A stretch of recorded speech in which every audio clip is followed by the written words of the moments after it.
2026년 병오년은 이러한 질환들이 문제가 될 수 있습니다.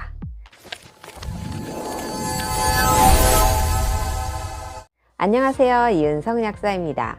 오늘은 어떤 곳에서도 듣지 못한 저만의 인사이트로 올해 특히 주의해야 할 질병이 무엇이 있는지 설명해 드릴게요. 오늘 영상은 구체적인 설명이라기보다는 총론의 개념으로 보시면 될 것 같고요. 세부적인 것들은 나중에 한 편씩 영상으로 만들어 볼 테니까요. 오늘 영상은 꼭 끝까지 시청해 주시기 바랍니다. 저는 명리학을 건강 분야에 대입해 보는 것을 좋아하는데요.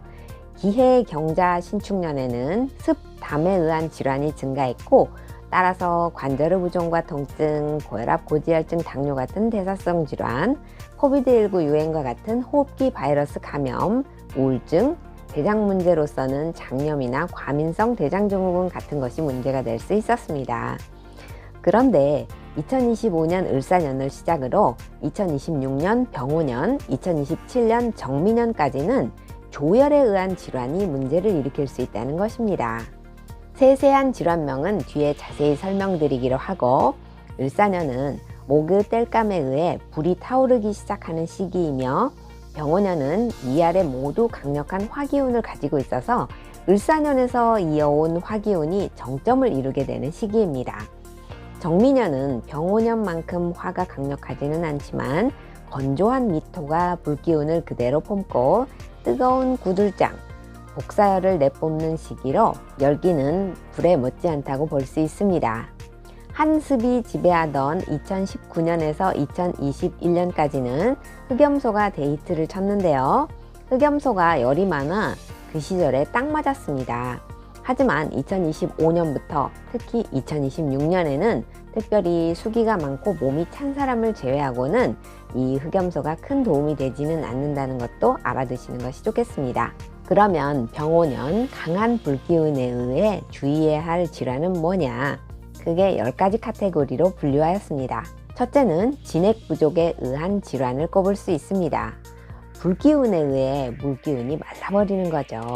원래는 수, 극, 화라 물이 불을 꺼야 하지만 너무 강한 불기운 앞에 물 몇 방울 금방 증발해버리고 말겠죠. 관절 활액낭이 마르면 어떤 일이 발생할까요? 팽팽하게 떠받치던 추간판이 꿀렁꿀렁해지며 삐져나오는 디스크라고 불리는 추간판 탈출증, 척추협착증, 관절이 삐걱삐걱 소리나고 신수가 고갈되면서 노인의 퇴행성 관절염도 심해지겠죠. 여기에 어깨 질환은 특히 50견이 없던 사람도 2025년부터는 생길 수 있습니다. 갱년기의 음어 증세가 심해질 수 있고요. 몸이 수분이 줄어들면서 소변이 농축되고 신결석이 생기기 쉬워집니다. 수기운이 충분하여 수승화강이 잘 되면 머리가 밝을 텐데, 진액 부족이 되면 뇌 기능이 저하가 되고 기억력이 떨어질 수 있습니다. 특히 노인의 경우 인지 기능 저하가 올 수도 있습니다. 화기운이 많은 사람은 실수하기 쉬우니 꼼꼼히 확인 점검하는 것이 필요합니다. 그러나 물기운이 너무 많았던 사람은 이때 오히려 창의성이 좋아지는 사람도 있습니다. 둘째, 눈 건강에 문제가 생길 수 있습니다. 눈은 간 건강과 직접적인 연관이 있다고 보고 있습니다. 간은 목이고 신은 수인데 신수가 충만해야 수생목으로 간이 살아납니다. 간 음허 상태가 되면 안구건조증이 생기고요. 또 시력이 흐릿해집니다. 심할 경우 이명을 동반하기도 합니다. 간열이 오를 수도 있는데 눈에서 불이 나는 것 같다는 표현을 하시기도 합니다. 눈이 몹시 피곤하고 까실까실한 느낌이 있고 뜨거운 태양에 의해 망막이 손상될 수도 있고요. 녹내장이 올 수도 있습니다. 눈혈관이 잘 터질 수 있고요. 이때 유리체 조직이 손상되면서 비문증이 심각해질 수 있습니다. 비문증은 눈앞에 날파리나 올챙이알, 검은 점 또는 기다란 섬유질 같은 것이 둥둥 떠다니는 게 보이는 증상이죠. 수정체도 안에 차있는 액이 줄어들면서 쪼그라드는데 이때 망막 박리가 일어날 수 있습니다. 그러면 번갯불이 눈앞에서 번쩍번쩍 수시로 내리치는 섬광증이 생길 수도 있습니다. 셋째, 혈열에 의한 증상이 나타날 수 있습니다. 너무 뜨겁다 보니 피도 열을 받는다는 건데, 액체가 열을 받으면 어떻게 됩니까? 부피가 늘어나죠? 그런데 좁은 혈관 안쪽으로 흐르고 있는데 부피가 늘어난다? 즉 압력이 세진다는 겁니다.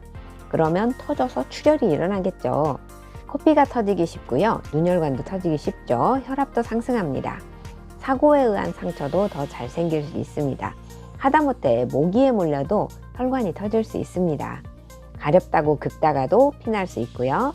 뇌출혈, 잇몸에서 피나는 현상, 항문출혈, 생리과다 등도 주의하셔야 합니다. 넷째, 과식에 의한 비만이 문제될 수 있습니다.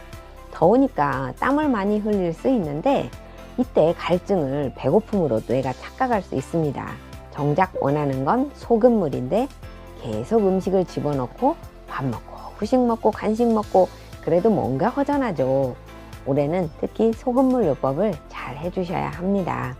먹으면 또 살이 평소보다 찌니까 비만약 열풍이 불 수도 있을 것 같네요. 다섯째, 감정 조절 장애가 일어날 수 있습니다. 특히 분노 조절 장애가 문제가 될 수 있는데 화기운이 폭발함으로 평상시 잘 참던 사람도 참지 못합니다. 묻지마 사건들도 일어날 수가 있고 분쟁과 다툼도 많이 일어날 수 있습니다. 정신수양으로 마음을 다스리는 것이 반드시 필요합니다. 또 불면, 불안초조, 조급증, 한국 사람 그렇지 않아도 빨리빨리가 심한데 빨리빨리증이라는 신조어가 생겨나지 않을까 싶네요. 기다리지 못하고 조금하다 집어치우고 하면서 끈기가 떨어질 수도 있습니다. 아이들은 폰 중독에 빠지기 쉽고요. 입틀막 하던 사람들도 더 이상 참지 않고 터뜨려 각종 폭로, 특히 갑질 폭로도 연이어 터질 수 있습니다. 남을 배려하는 말과 행동이 더욱 절실해지는 때이고요. 연예인 여론몰이, 마녀사냥은 하지 않도록 성숙한 의식이 요구됩니다. 여섯 번째, 장기 건조에 의한 질환이 문제가 됩니다. 폐 건조로 인해 마른 기침, 잘 뱉어지지 않는 가래가 심해집니다. 경자 신축년에는 음습한 큰 물기운으로 인해 바이러스 질환이 문제가 되었다면 같은 폐 질환이라도 약간 다르죠. 공해에 민감해질 수도 있습니다. 화생토의 영향으로 소화성 궤양, 역류성 식도염이 생길 수 있고 장이 건조하여 변비가 더 심해질 수 있습니다. 대장은 금의 성질인데 화극 금으로 대장을 극함으로 평상시 변비가 있거나 대장 건강이 안 좋으신 분들은 변비 관련, 장 관련 제 영상 찾아보시고 관리에 신경 써주세요. 입마름증이 심해지고 심장열로 혀끝 갈라짐이 평소보다 심해질 수 있습니다.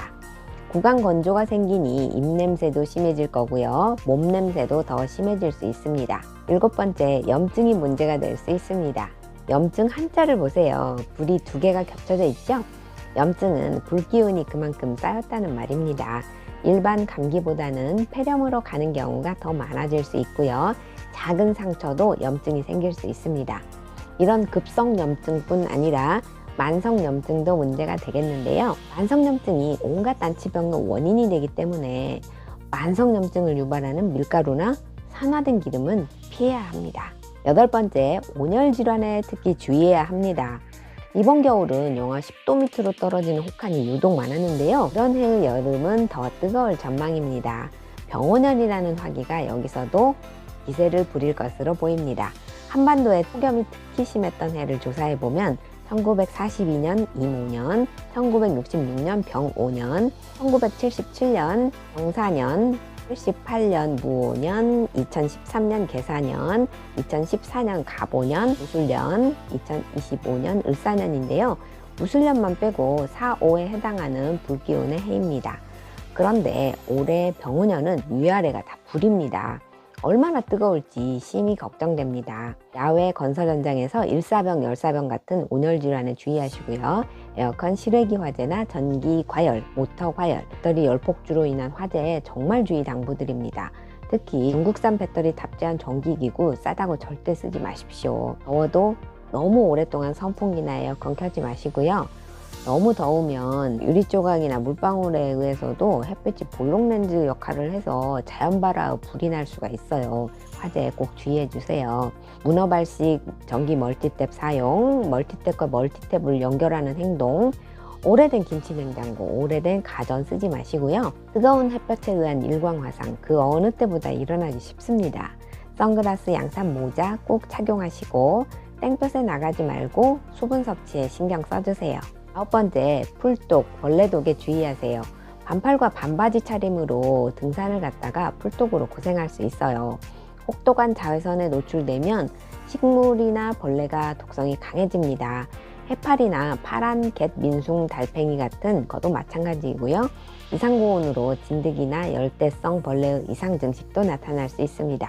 모기는 초여름이나 늦여름에 오히려 더 주의하셔야겠고, 너무 더운 한여름에는 모기도 피서갑니다. 10번째, 노화가 심해질 수 있습니다. 특히 평상시 악건성 피부셨던 분들이 더 타격이 있을 수 있어요. 피부 건조, 아토피 악화, 가려움, 알러지가 심해질 수 있습니다. 피부에 수분층이 마르면 가려움증을 훨씬 더 잘 느끼고 아토피도 심해지거든요. 피부 보습에 신경을 더 쓰셔야 합니다. 피부에 수분이 충분하면 아기살처럼 탱탱하고 윤이 나는데, 수분이 부족해지면 노폐물이 축적되어 검버섯, 기미 등이 생깁니다. 얼굴이 타면 또 수분층이 소실이 되면서 자외선으로부터 지키려고 멜라닌 색소가 높아져 얼굴이 검어집니다. 나이 들어 보이게 하는 주범에 탈모와 흰머리가 있잖아요. 2025년 들어 부쩍 남자분들 정수리 탈모가 늘어났다는 것을 체감합니다. 두피도 열을 받으면 두피열로 인해 탈모가 더 심해집니다. 수기운이 부족해지면 수생목이 안 되는데요. 모발은 목기운입니다. 수생목이 안 되니 식물 시들듯이 머리카락도 푸석해지고 흰머리가 우후죽순 늘어납니다. 자, 10가지 대장정을 설명했는데요. 2025년에 갑작스레 위에 설명한 증상들 나타났다 하시는 분들 많으실 겁니다. 2025년도도 불기운이 좀 강했거든요. 그런데 올해 2026년에는 더 심해질 겁니다. 앞으로 하나씩 상세히 설명드리고 어떻게 해야 이런 질환을 막을 수 있는지도 순차적으로 알려드리겠습니다. 구독 안 하신 분들은 구독 부탁드리고요. 오늘 영상 도움이 되셨다면 좋아요 누르시고 알림 설정 해주시면 유익한 정보를 빠르게 받아보실 수 있습니다. 그럼 다음에 만나요. 행복하세요.